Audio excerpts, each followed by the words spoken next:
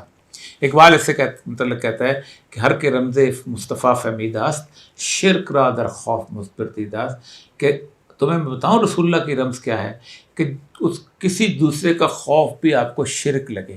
اگر آپ S H O سے ڈرتے ہیں تو شرک کرتے ہیں، پٹواری سے ڈرتے ہیں تو شرک کرتے ہیں، گورنر سے ڈرتے ہیں تو شرک کرتے ہیں، امریکہ سے ڈرتے ہیں تو شرک کرتے ہیں۔ تو یہ حق کی بڑی واضح پہچان ہے کہ حق جو ہے وہ، اور دوسرا یہ ہوتا ہے کہ حق کے بارے میں حضرت علی کا قول ہے کہ جس طرف باطل کے تیر زیادہ سے زیادہ سمجھو وہ حق ہے۔ جہاں اللہ کے منکر، اللہ کے مقابلے میں کھڑے ہونے والے وہ تیر چلائیں، اور جو بے شک آپ محبت کریں، بے شک وہ کتنا شاندار قسم کا عالم دین کیوں نہ ہو، اگر امریکہ اس سے محبت کرتا ہے، یورپ اس سے محبت کرتا ہے، دین کے دشمن سے محبت کرتا ہے، تو وہ حق نہیں ہے۔ لیکن اگر کوئی مولوی نہیں ہے، ایک عام سا سادہ سا آدمی ہے اور سمجھتے ہیں کہ اس سے مغرب کو نقصان پہنچتا ہے، تو وہ حق ہے۔ دوسرا سوال جو ہے، آپ کہتے ہیں کہ مہلت ہے، اتنا ظلم ہو رہا ہے، ابھی اور کیا ہونا ہے کہ مہلت کا ٹھیک ہے، ان فرعونوں کو کتنی مہلت۔ دیکھیں رسول اکرم صلی اللہ علیہ وسلم کو بھی صحابہ جو تھے وہ آ کے شکایت کرتے تھے کہ بہت ظلم ہو گیا، ہم نے تو ظلم دیکھا ہی نہیں ہے۔ آپ خود سوچیں کہ جو عمار بن یاسر تھے، ان کی والدہ اور والد یاسر کے ساتھ جو کچھ کیا گیا تھا، اور خباب بن ارت کے ساتھ جو کچھ کیا گیا تھا، بلال حبشی کے ساتھ، تو صحابہ کہتے ہیں کب آئے گی اللہ کا متى نصر اللہ، کب آئے گی؟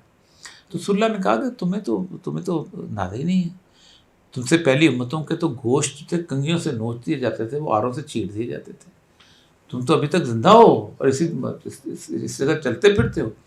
تو یہ ظلم کی کوئی مانگنی نہیں چاہیے، ظلم کی کوئی حد نہیں ہوتی، لیکن ایک بات طے ہے کہ جو کچھ بھی ہمارے اوپر افتاد آتی ہے دو وجہ سے آتی ہے۔ ایک تو یہ ہے کہ ہمارے اعمال ایسے ہوتے ہیں کہ ہم نے اس طرح کے لوگوں کا ساتھ دیا ہوتا ہے جو ظالم ہوتے ہیں، اور ہم نے ساتھ دیا ہے، ہم نے 70 میں ساتھ دیا، مشرقی پاکستان پہ بیت رہی تھی، ہم چپ رہے، ہمارے بڑے چپ رہے، ہمارے چھوٹے چپ رہے، ہم نے بلوچستان میں ساتھ دیا، ہم نے کے پی کے میں ساتھ دیا مانو نا، ساتھ دیا تھا ہم مطلب عمران ریاض تو 140 دن کے بعد آ گیا، میرے ایک دوست پروفیسر کا بیٹا پرسوں واپس آیا بلوچستان سے 8 سال کے بعد، ہم نے عمران ریاض پہ روئے، اس کے روئے، اور ایک نہیں کئی ہیں وہاں پر۔ ایک تو اس وجہ سے ہوتی ہے کہ ہم پہ افتاد آتی ہے تاکہ اللہ احساس دلائے کہ تم بے حس مت بنو، انسانیت ایک مذہب ہے اسلام کے ہاں بھی، مالکم لا تقاتلوا الذین، مشہور آیت ہے اس کی سورہ نساء کی، اے لوگو، اے مسلمانوں، تمہیں کیا ہو گیا ہے کہ تم ایک ایسی بستی کو مدد کرنے کے لیے نہیں جاتے جس کے باشندے کہتے ہیں ہذہ القریۃ الظالم، یہ ظالموں کی بستی ہے، اللہ کو ہمیں مددگار بھیج۔ وہ بستی عیسائیوں کی ہو، وہ بستی یہودیوں کی ہو، وہ بستی کافروں کی ہو، وہ بستی مشرکوں کی ہو، اگر وہ مظلوموں کی بستی ہے، مسلمانوں کو حکم دیا ہوا ہے کہ جاؤ ان کی مدد کرو، قرآن ہے، کوئی نہیں کہتا اللہ نے کیا لکھا کہ جاؤ مسلمانوں کی بستی کو جا کے مدد کرو، قریۃ الظالم، ہمیں بھیجو ہمارے لیے، اللہ کوئی ناصر بھیج، اپنا مددگار بھیج ہمارے لیے، ہم تو تباہ ہو گئے ہیں اس ملک۔ کہیں اللہ نے اس کا ذکر نہیں کیا کہ جاؤ فلاں مسلمانوں کی بستی، ظلم شرط ہے مسلمان کو اس کی مدد کرنے کی۔ ہم نے کتنوں کی مدد کی، یہ افغانستان ہمارے ساتھ لٹتا رہا، پٹتا رہا، ظلم ہوتا رہا، تباہ برباد ہوتے رہے، وہ لوگ یہاں سے بھاگ کے آتے تھے۔ امریکن رپورٹ کہتے ہیں 1,85,000 پاکستان نے اپنی بارڈر پہ فوج لگائی ہوئی تھی تاکہ وہاں سے کوئی بھاگ کے آئے تو ہمارے حوالے کر دیں، ہم نے حوالے کیے، ہم نے پیسے کمائے۔ تو ایک تو ظلم کی بات ہے کہ، اور دوسرا ظلم جو ہے وہ اس وجہ سے بھی ہوتا ہے کہ آپ کو ریئلائز کیا جائے کہ خدا کے لیے تھوڑا سا اللہ کی طرف رجوع کرو، اللہ سے مدد مانگو تاکہ آپ کو اس ظلم سے نجات دلائی جا سکے۔ اس کے بعد جو اگلا سوال ہے، کیا پاکستان میں free and fair election possible ہیں؟ بالکل پاسبل ہیں، بالکل پاسبل، پبلک مینڈیٹ کھڑا ہو جائے۔ میں نے بارہا مثال دی ہے کہ کسی مائی کے لال کے اندر اتنی طاقت نہیں ہے کہ وہ پاکستان کے اندر مکمل دھاندلی کر سکے۔ 2 دفعہ کی مثالیں دیتا ہوں۔ بے نظیر کو ہرانے کے لیے پوری آئی جے آئی اکٹھی ہو گئی تھی، ہمارا دوست سمیت گل اس نے پوری کی پوری آرگنائزیشن کر سی، بے نظیر کے 81 ووٹ تھے اور نواز شریف جس کے ساتھ ساری پارٹیاں اکٹھی کر دی تھیں اس کے 52 ووٹ تھے. ظفر اللہ جمالی کے لیے پوری کی پوری مشینری اکٹھی ہو گئی تھی بلانے کے لیے, 13 ووٹ کم تھے, 12 ووٹ انہوں نے پیپل پارٹی سے مانگے تانگے کے پیٹریوٹ لیے تھے, ایک اعظم طارق کو امریکہ سے پوچھ کے تب جا کے جیتے تھے. تو یہ بالکل پاسبل ہے, میں بالکل امید رکھتا ہوں کسی کے اندر آپ کھڑے ہو جائیں, کسی کا باپ دھانتی نہیں کر سکتا. سر سندھ کی خرابی ہو گئی ہے یا اور ہونی ہے, جہاں طاقتور باطل پہ ہیں تو وہ کب مٹیں گے؟ قرآن فرماتا ہے کہ باطل کو مٹنا ہی ہے. جو الحق و ذاک الباطل ان الباطل کان زہوقا, یہ قرآن کی آیت پر. دیکھیں سندھ کی خرابی کی جو حدیث میں اکثر سنایا کرتا ہوں وہ ہے رسول اللہ کہتے ہیں سندھ خراب سندھ من الہند. خرابی ہم نے عربی کو ترجمہ کرتا, خراب کہتے ہیں تباہی, دنیا میں تباہی پھیلے گی. تو آپ کی حدیث یہ ہے کہ سندھ کے علاقے کی تباہی, سندھ وہ ہے جس میں اور آپ رہتے ہیں, پنجاب ہے اور اس کے بعد سندھ کا علاقہ ہے جو رسول اللہ کا, اس کی تباہی بھارت سے ہوگی. اور بھارت کی تباہی آپ نے فرمایا خراب الہند من الصین, وہ چین سے ہوگی. تو یہ ایک لڑائی ہے. اب ابھی شاید اس کا وقت نہیں آیا, ابھی شاید ابھی آپ آرام سے چین سے گھروں میں بیٹھے ہوئے ہیں, ابھی اتنی خرابی کہاں آئی. کیا پاکستان کبھی کرپشن سے اور اکنامک غلامی سے, اچھا سارے سوالات ایسے ہیں جیسے میں کو پتہ نہیں وہی اترتی ہے میرے اوپر, میں اس کا جواب دے سکتا ہوں. کرپشن سے آزاد آپ کی وجہ سے ہونا ہے. جن لوگوں نے گریبان تھاما ہے, میرے پاس ایک دفعہ ایک دفتر میں بیٹھا ہوا تھا تو ایک بندہ آ گیا, تمہارے تحصیلدار جو ہے اس نے مجھ سے 500 روپیہ لیا ہے فرد لینے کا, تو ساتھ 2-3 اور ہم سے بھی لیتا ہے, میں نے کہا اچھا. میں نے کہا آئندہ تم جاؤ اس کے پاس اور اگر وہ تم سے پیسے مانگے تو زور سے اس کے منہ پہ تھپڑ مارنا اور پھر میرے پاس آ جانا, پھر میں اس کو بلا لوں گا. میں نے کہا تم کتنے لوگ تھے اس جگہ پہ کھڑے ہوئے؟ کہتے ہیں ہم لوگ 20 لوگ تھے جو لے رہے تھے اس فردیں, سب دے رہے تھے. وہ کہ 20 لوگ اور ایک تحصیلدار تم سے رشوت لے گئے؟ کہہ رہے سر آپ, میں نے کہا تم 3 تھپڑ مارنا تو شروع کرو ان لوگوں کو, گریبان تھامنا تو شروع کرو ان لوگوں کا. تم انکار کر کے کھڑے تو ہو جاؤ. کتنے لوگ ہیں یہ اسٹیٹ مشینری میں ہوتے کتنے لوگ ہیں؟ ایک تھانے کی نفری ہوتی کتنی ہے؟ 5-5 لاکھ لوگوں کے اوپر رول کر رہے ہوتے ہیں. تو اس وقت تک نہیں ختم ہو سکتے جب آپ گریبان تھامنا نہیں شروع کریں گے. صاحب یہ ظالم ریاست کو الگ غزوہ ہند کی فتح دے گا؟ نہیں, غزوہ ہند دیکھیں, غزوہ ہند کے بارے میں ایک ہمیشہ سے یاد رکھ لیں کہ تمام جتنی بھی میں نے احادیث پڑھی ہیں غزوہ ہند کے بارے میں, رسول اکرم صلی اللہ علیہ وآلہ وسلم نے غزوہ ہند کے لشکر کے بارے میں کہا ہے کہ یہ بیت المقدس سے روانہ ہوگا. میرے خطے کے لوگوں کو اگر سے سعادت مل جائے تو یہ بہت بڑی بات ہے, ورنہ یہ بیت المقدس سے روانہ ہوگا. اس کی ترتیب ہم نے الٹی کی. کوئی ایک حدیث ایسی نہیں ہے کہ جس میں بیت المقدس کے علاوہ کہیں اور سے غزوہ ترتیب, راولپنڈی سے یا گجرات سے یا جیلم سے یا کراچی سے, بڑے بڑے لوگ تھے یہاں پر بھی لوگ دعویٰ کرتے تھے کہ ہم آئندہ قیادت کریں گے, بیچارے فوت ہو گئے, میں نام بھی لینا چاہتا ہوں ان کا. لیکن غزوہ ہند کی حدیثیں یہی ہیں. اور یہ ہے دجال کے قریب, کیونکہ جو لشکر یہاں آئے گا وہ آپ نے فرمایا دجال کی آمد تک وہاں رہے گا, اور جب وہ لوٹیں گے تو عیسیٰ ابن مریم کو اپنے درمیان پائیں گے. تو اتنا بڑا قریب زمانہ ہوگا. ابھی تو بہت ملمت الکبریٰ نہیں ہوئی, کچھ نہیں ہوا. غزوہ ہند ابھی تک اتنی جلدی جو ہے نا, اس کو روٹیاں اکٹھی نہ کریں, بڑی روٹیاں کھا رہے لوگوں نے غزوہ ہند کی, اسی روٹیاں کھا کے تو ہم موٹے ہو گئے ہیں. So what is the basic solution of this bad situation of my country, and is a privatization of the government school will be better? دیکھیں اس پہ میں علیحدہ انشاءاللہ پرائیویٹائزیشن پہ بات کروں گا. گورنمنٹ دنیا میں پرائمری ایجوکیشن کہیں بھی پرائمری ایجوکیشن اور پرائمری ہیلتھ یہ کہیں بھی پرائیویٹ نہیں ہے جہاں ملک اچھے. اس کی وجہ یہ ہے کہ میں بیمار پڑتا ہوں, میرا باپ بیمار پڑتا ہے, میرا بھتیجا بیمار پڑتا ہے, اس کو اور نواز شریف کے بھتیجے بیٹے کو, زرداری کے بھتیجے بیٹے کو, عمران خان کے بیٹے بھتیجے کو, کسی جرنیل کے ایک طرح کا اسپیشلسٹ چاہیے وہ ہیلتھ کے. میرا بیٹا ذہین ہے, نواز شریف کا بیٹا ذہین ہے, عاصم منیر کا بیٹا ذہین ہے, ایک طرح کا اسکولنگ چاہیے. اس لیے پرائمری ایجوکیشن اور ہیلتھ ایجوکیشن دنیا پوری کے اندر پرائیویٹ نہیں ہوتی. ہم نے ظلم کیا ہوا ہے کہ ہم نے دکانیں کھولنے کی اجازت دی ہوئی ہے. 65% جو ہے 65% جو ہے ایجوکیشن سسٹم جو ہے یہ کاروباری لوگوں کے ہاتھ میں ہے. تعلیم میرے اور آپ کے بچوں سے دور ہو گئی ہوئی ہے. اب ہم گاڑی بیچتے ہیں, گھر بیچتے ہیں, لون لیتے ہیں, تب جا کے ہم بچوں کو پڑھاتے ہیں. تو بہرحال یہ دو چیزیں تو پرائیویٹائزیشن کی بجائے اس کو آپ اون کریں. یونائٹڈ اسٹیٹس میں چلے جائیں, اسکول پرائیویٹ ہے نہیں ہے. جو بڑے بڑے اسکول ہیں ایٹن ویٹن, کیونکہ وہاں کلچر اور طرح کا ہے, وہاں پر وہ پرائیویٹ ہے. ورنہ تو پرائمری ایجوکیشن کے بارے میں کوئی سوچ ہی نہیں سکتا, پرائمری ہیلتھ کے بارے میں کوئی سوچ نہیں سکتا ہے کوئی پرائیویٹ. یہ جو کارڈ اسکیم تھی that was an excellent scheme. وہاں انہوں نے کہا ٹھیک ہے پرائیویٹ بنتے ہیں لیکن خرچہ گورنمنٹ اٹھائے گی, جو جا کے خرچہ لے لو. لیکن ہمارے یہاں تو مسئلہ یہ ہے نا کہ ہم نے دوائیاں بیچنی ہوتی ہیں, اس لیے ہمارا ڈاکٹر جو ہے وہ کہتا ہے نہیں اسپتال جو ہے وہ اس نے ساتھ صبح سرکار کی نوکری کرنی ہوتی ہے, شام کو کلینک کرنا ہوتا ہے. میں خود سیکٹری ہیلتھ رہا ہوں, اسپتالوں میں سوائے ڈاکٹروں کے دلال کے اور کوئی گھوم نہیں رہا ہوتا.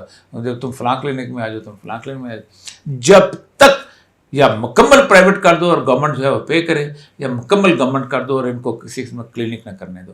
تو ایک بات طے ہے کہ ہیلتھ اور ایجوکیشن, باقی کھانے میں فرق ہے. میں دال کھاتا ہوں, وہ گوشت کھا لے گا. گھر میں فرق ہے, میں ایک کچے گھر میں رہتا ہوں, وہ پکے گھر میں رہتا ہوں, کوئی فرق نہیں پڑتا. کپڑے میں فرق ہے, میں لنڈے سے لے کے پہن لیتا ہوں, وہ جا کے اسے پہن لے گا. لیکن تعلیم اور ہیلتھ یہ دو چیزیں ہیں, یہ پرائیویٹ. پاکستان وہ بدقسمت ملک ہے کہ یہی دو پرائیویٹ کی ہیں انہوں نے. جی اچھا سر جی, میرا آپ سے یہ سوال ہے کہ ہماری افواج کو یو ایس سے, انڈیا, افغانستان سے کافی بار شرمندہ اور ان بیلنس ہونا پڑا ہے. ہم ان سب کو برداشت کر لیتے ہیں, لیکن عمران کے سے اگر کوئی غلطی ہو گئی ہو تو یہ قوم معاف نہیں کر سکتی. وہ ٹھیک ہے, ظاہر بات ہے, علم افیئر میں ہے, معاف غلطی بھی نہیں ہے. غلطی بھی دیکھیں, غلطیاں تو سب سے ہوتی ہیں, انسان ہے سب کچھ. لیکن وہ بکرا مسئلہ وہی ہے نا کہ وہ بھیڑیے نے دیکھا ایک بکری کا بچہ پانی پی رہا ہے, اس نے کہا تم پانی پی رہے ہو, تم پانی گدلا کرو. اس نے کہا جناب آپ اوپر ہیں میں نیچے ہوں, پانی آپ گدلا کر رہے ہیں. اس نے کہا پچھلے سال بھی کچھ ایسا ہی ہوا تھا. اس نے کہا میری تو عمر ہی 6 مہینے ہے. وہ تیرا باپ ہوگا, بس ٹھیک ہے, پکڑ کے کھائے. تو ہمارا معاملہ یہ ہو چکا. میرا سوال ابھی نوٹ فرما لیں آپ, چونکہ مستقبل کے واقعات اچھے انداز سے لگاتے ہیں. غزوہ ہند کب برپا ہوگا, حضرت عیسیٰ علیہ السلام کے خاکی جسم کے ساتھ کہاں ہیں, ان کی آمد کب ہوگی, کیا ان پر ایمان نزولی اگر فرض ہے تو. دیکھیں پہلی بات تو یہ لمبا سا موضوع ہے, اس کے اوپر میں نے بات بھی کر لی. سیدنا عیسیٰ علیہ السلام جو ہیں ان کے بارے میں رسول اکرم صلی اللہ علیہ وسلم کی ایک حدیث ہے. اور ایک بات یاد رکھیں, رسول اکرم صلی اللہ علیہ وسلم جو پیشگوئیاں کی ہیں وہ علاماتی ہیں, لیکن جہاں آپ نے قسم کھائی ہے وہاں علامت نہیں, وہاں اصل ہوتا ہے. آپ نے ایک ہی جگہ قسم کھائی ہے, اللہ کی قسم کھاتا ہوں جس کے قبضے میں میری جان ہے کہ تم میں عیسیٰ ابن مریم ضرور تشریف لائیں گے. پاکستان امام ان حالات میں کون سی دعوی عمل میں روشنی ڈالیں کہ قوم حق کے ساتھ کھڑی ہو, اور کس طرح سے ہم خوشحال ہو سکتے ہیں. حق اور سچ کے ساتھ دینے میں کن لوگوں کا ساتھ دیں جو ملک و قوم کے جنت کرتے ہیں. دیکھیں بات سنیں, مسئلہ سارا یہ ہے کہ ہم میں سے جتنے بھی لوگ ہیں کوئی بھی ایسا نہیں ہے کہ جنہوں نے نواز شریف اور زرداری کا اور بے نظیر کا دور نہ دیکھا, اکثر نے دیکھا ہو. اس دور میں آپ کالجوں میں گئے ہوں گے, اسکولوں میں بھی گئے ہوں گے, پٹواری کے پاس بھی گئے ہوں گے, تھانے دار کے پاس بھی گئے ہوں گے. آپ لوگ میں سب نے عمران خان کا بھی دور دیکھا. دنیا میں نہ تو پیغمبر صلی اللہ علیہ وسلم نے دوبارہ واپس آنا ہے, نہ صحابہ کا دور واپس آنا ہے. آپ نے ان کی اتباع میں دیکھنا یہ کون بہتر طریقے سے کام کر رہا ہے. عموماً ہم یہ سمجھتے ہیں کہ نماز, روزہ, حج, زکوٰۃ, یہ ساری چیزیں جو ہیں اس پہ جو شخص عمل کرتا ہے وہی بہترین آدمی ہے. تو اللہ نے بنی اسرائیل کے مقابلے میں حضرت عیسیٰ علیہ السلام کو بھیجا تھا, تب بنی اسرائیل والے بڑے اخیار و رحبان, بڑے عالم, زاہد, عابد, سب کچھ ہو چکے ہوئے تھے. لیکن دین کے اندر انہوں نے اپنی اختراعیں ایسی پیدا کر لی تھیں کہ جو اللہ کہتا ہے کہ وہ موجود. مثلا سود کھاتے تھے, کہتے ہیں یہودیوں سے سود دینا حلال ہے اور باقیوں سے حرام ہے, باقیوں سے سود دینا حلال ہے. اس طرح اور بہت ساری ایسی چیزیں جو کہتے ہیں کتاب کے مقابلے میں اپنی کتاب بنا لی تھی. تو ایک تو یہ طے ہے کہ اللہ نے تمام پیغمبروں کو سورہ الحدید میں اللہ نے ڈیوٹی بتا دی, یقوم الناس بالقسط. ہم نے تمام پیغمبروں کو کتاب بھی دی اور اس کے ساتھ ہم نے تمام پیغمبروں کو میزان عطا کی, یعنی ترازو. کیوں دی؟ لیقوم الناس بالقسط, تاکہ وہ انسانوں کے درمیان عدل قائم کرے, مسلمانوں کے درمیان نہیں. عیسائیوں کے درمیان نہیں، یہودیوں کے درمیان نہیں، ہندوؤں کے درمیان نہیں، انسانوں کے درمیان۔ کس کی ڈیوٹی ہے؟ پیغمبر کی۔ اور یہ ڈیوٹی ہماری بھی ہے۔ اللہ کہتا ہے وَكَذَلِكَ جَعَلْنَاكُمْ أُمَّةً وَسَطًا لِتَكُونُوا شُهَدَاءَ عَلَى النَّاسِ وَيَكُونَ الرَّسُولُ عَلَيْكُمْ شَهِيدًا۔ ہم نے تمہیں امت وسط پیدا کیا ہے تاکہ تم وہ ذمہ داری ادا کرو جو پیغمبر نے تمہارے سامنے دی تھی۔ تو اصل مسئلہ یہ ہے کہ عدل جہاں پر، عدل سب کو پتہ چل جاتا ہے۔ کون ہے جس کو نہیں پتا کہ ایک طرف ایک سر باٹ رکھا ہوا ہے اور دوسری طرف جو ہے آدھا کلو تول رہا ہے، تو عدل ہے؟ کون ہے جس کو نہیں پتا کہ حق کیا ہے اور باطل کیا ہے؟ سب کو پتا ہے، اللہ نے دین فطرت میں رکھ دی۔ اب میں اکثر کہتا ہوں جمہوریت میں مجھے کوئی پارلیمنٹ بتائے جو کہ پارلیمنٹ کہے صبح کہ ہم آج 100% ووٹ دے کے کہتے ہیں کل سے جھوٹ بولنا جائز ہے، کل سے کم تولنا جائز ہے، کل سے قتل کرنا جائز ہے، کل سے بیوی کا خاوند کو اور خاوند کا بیوی کو دھوکہ دینا جائز ہے، کل سے بچوں کو مولیسٹ کرنا جائز ہے۔ یہ ساری چیزیں اللہ نے فطرت کے اندر رکھی ہوئی ہیں، اسی لیے اسی کی بنیاد پہ اصل کو جگہ پہ رکھنے کو عدل کہتے ہیں۔ تو بنیادی مسئلہ یہی ہے کہ اگر آپ واقعی اس معاملے کے اندر سمجھتے ہیں کہ عدل کا ساتھ دیں تو پھر آپ ٹھیک ہیں، لیکن اگر آپ یہ سمجھتے ہیں کہ چونکہ فلاں کے پاس پیسے زیادہ ہیں، فلاں کے پاس لوگ زیادہ ہیں، فلاں کے پاس برادری بہت بڑی ہے، فلاں کے پاس طاقت اور قوت ہے، تو اس کا ہم ساتھ دیں، پھر آپ کبھی بھی تبدیل نہیں ہو سکتے۔